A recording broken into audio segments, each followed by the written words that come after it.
Hello student, welcome to our modern Gurukul institute. इसमें हम start करने वाले हैं क्लास 10 के साइंस के चैप्टर को। ये जो हमारा चैप्टर रहेगा वो हमारा 4 से 5 पार्ट में डिवाइड होगा, जिसमें से 3 और 4 पार्ट के अंदर अगर हम बात करते हैं तो चैप्टर का पूरा डिस्क्रिप्शन होगा कि इस चैप्टर के क्या क्या टॉपिक हैं जो कि जिससे हमारे क्वेश्चंस बोर्ड एग्जाम में होते हैं वो उठकर आते हैं। तो स्टार्ट करते हैं हमारा टॉपिक। ठीक है, चैप्टर हमारा जैसे कि देख ही रहे हैं हम क्लास 10 का science chapter number first chemical reaction and equation से ये हमारा टॉपिक है। और मैं नेहा राजावत आप सभी का इस क्लास में स्वागत करती हूँ और स्टार्ट करते हैं हमारा चैप्टर।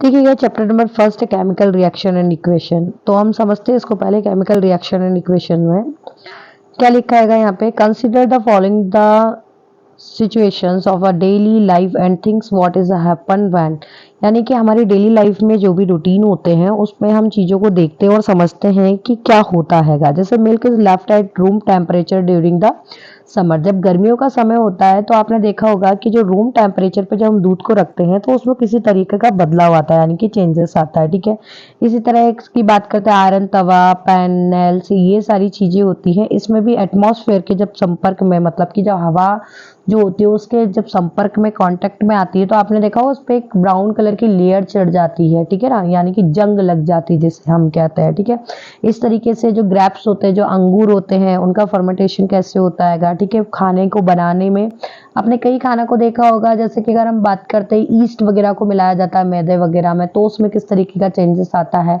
मैदे में जब हम बेकिंग पाउडर वगैरह मिलाते हैं तो उसमें किस तरीके का बदलाव आता है। तो ये सारी चीज़ें हमारी शरीर में जो यहाँ पे लिख रखा हैगा, देखिएगा पॉइंट यहाँ पे लिखा हैगा कि फूड गेट द, यहाँ पे तो ये जो आपको दे रखा है food get the digest in our body, वो किस तरीके से हमारी बॉडी में क्या होता है, डाइजेस्ट होता है, उसके बारे में हम अगर बात करें तो वो किस तरीके का बदलाव है, उन चीज़ों को हम पढ़ते और समझते हैं। नेक्स्ट हम बात करते हैं इन सारी सिचुएशन को अगर हम देखते हैं और समझते हैं तो क्या समझते हैं इन सारी सिचुएशन से। इन सारी सिचुएशन से हम एक ही चीज़ समझते हैं कि जो भी ये चेंजेस या बदलाव जो हमारे आसपास हमारी बॉडी में या इन चीज़ों में होते हैंगे, इनकी वजह से जो काफ़ी सारी,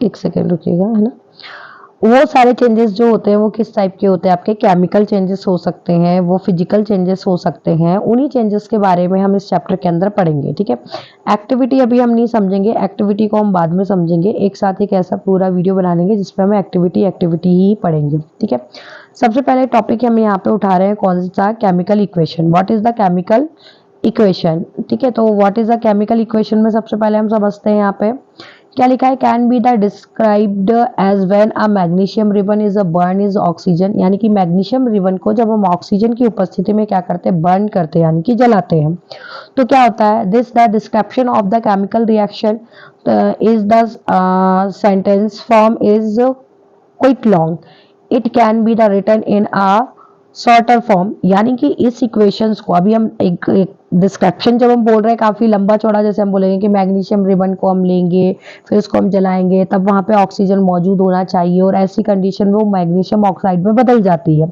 तो इसको हम बोल के ना हम इसको शॉर्ट में लिख दें। जैसे कि आप इसकी इक्वेशन को यहाँ पे ये देखो ब्लू कलर में लिखा है, वो वहाँ पे आप लिखा हुआ देख पा रहे होगे कि मैग्नीशियम प्लस ऑक्सीजन, फिर यहाँ पे मैग्नीशियम ऑक्साइड। इससे क्या समझ में आ रहा है कि मैग्नीशियम और ऑक्सीजन को आपस में ये मिले हैं और मिलने के बाद में मैग्नीशियम ऑक्साइड बना है। जो मिलकर बनते हैं उसे हम रिएक्टेंट्स कहते हैं, और जो बन जाते हैं, मतलब ये बनने से पहले की प्रोसेस है लेफ्ट हैंड साइड पे, और राइट हैंड साइड पे बनने के बाद की प्रोसेस है।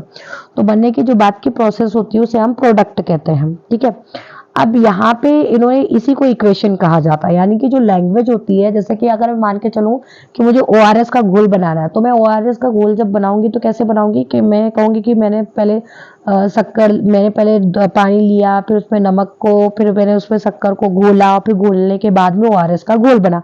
अब मैं उसको ऐसे ना लिख के मैं उसमें लिखूँ water plus sugar plus salt, फिर डैश करके पूरा लिख दूंगा ORS।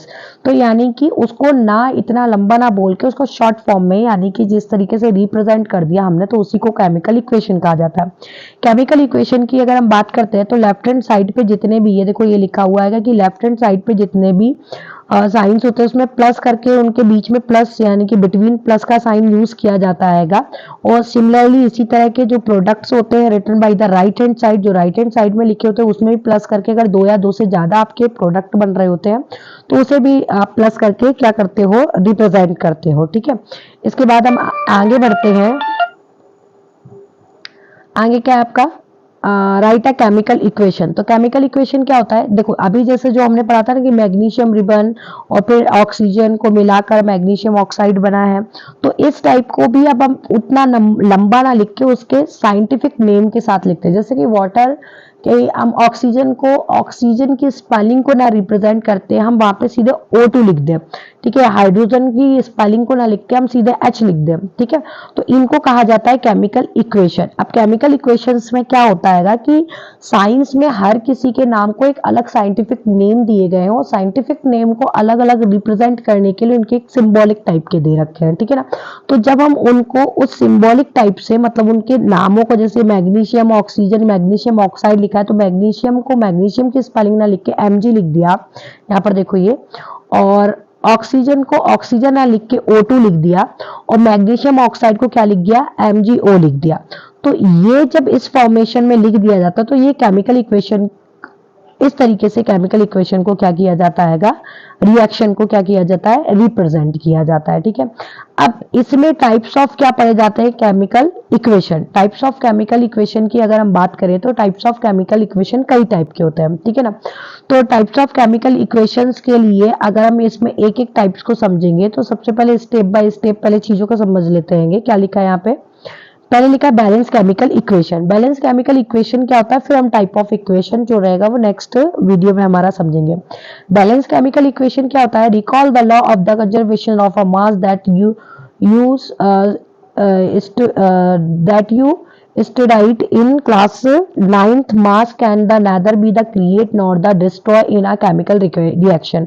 यानी कि केमिकल रिएक्शन के अंदर ना ही हम क्या करते हैं, जो मास वैल्यू उसकी होती है ना ही हम उसको बना सकते हो ना ही हम उसको खत्म कर सकते हैं।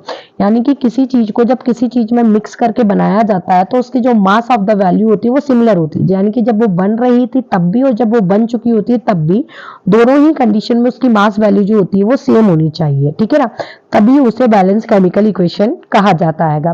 तो बैलेंस केमिकल इक्वेशंस के लिए यहाँ पे हम ऐसे समझते हैं, जैसे ये इक्वेशन हमको दे रखी है, क्या दे रखा है, जिंक प्लस सल्फ्यूरिक एसिड। यहाँ पे जिंक क्या बना है, जिंक सल्फेट और हाइड्रोजन बना है। अब यहाँ पे जिंक का जो फॉर्मूला होता है वो Zn प्लस सल्फ्यूरिक एसिड का क्या होता है, H2SO4।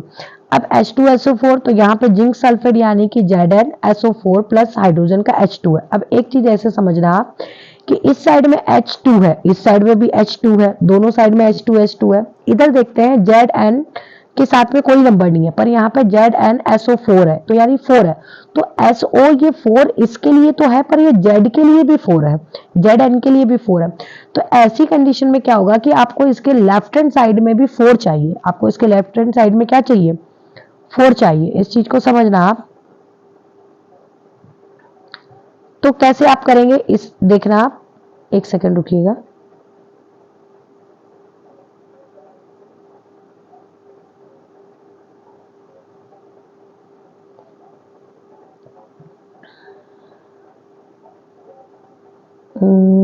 ये देखिए, इसको समझते हैं हम, इसको समझा रही हूं मैं आपको। ठीक है, देखो यहाँ पे क्या आएगा, जेड जो आपका दे रखा है वो 4 दे रखा है, SO4 तो यहाँ 4 है, Zn का भी ये 4 है, ये पीछे है ना, तो यानी कि पूरे ग्रुप का यहाँ पे हम देख लेते हैं ये 4 है। तो आपको यहाँ पे भी क्या है, Zn 4 है तो यहाँ पे भी क्या होना चाहिए, 4 होना चाहिए। अब अगर यहाँ पे 4 नहीं है तो यहाँ पे हम क्या इंक्लूड कर देते हैं, यहाँ पे हम इंक्लूड कर देंगे किसको, 4 को इंक्लूड करेंगे हम यहाँ पर। एक सेकेंड, ये यहाँ पे लिखा, यहाँ पे 4 हो जाएगा। ठीक है, कितना हो जाएगा यहाँ पर, ये 4 हो जाएगा। तो अभी हो जाएगी इक्वेशन 4 Zn प्लस H2, तो यहाँ पर देखो 2 है, H के साथ यहाँ पे भी 2 है, यहाँ पर SO के साथ 4 है, यहाँ पे भी SO के साथ 4 है, यहाँ पर ZN के साथ 4 है, यहाँ पे भी ZN के साथ 4 है। हम अपनी तरफ से जब भी किसी नंबर्स को इंक्लूड करते हैं वो ऑलवेज हमेशा आगे लगता है, वो पीछे नहीं लग सकता, ये ध्यान रखना। अगर आपने पीछे लगाया तो आपने कुछ ना कुछ उसमें मिस्टेक की है। देखो यहाँ पे ऐसे भी टेबल से भी समझ सकते हैं हम कि यहाँ पे ZN 1 है, इधर भी ZN 1 है, यहाँ पे 2 है, यहाँ पे भी 2 है, यहाँ पे 1 है, यहाँ पे भी 1 है, और ये 4 तरीके से, इस तरीके से ये आपकी क्या होती है, बैलेंस केमिकल इक्वेशन होती है।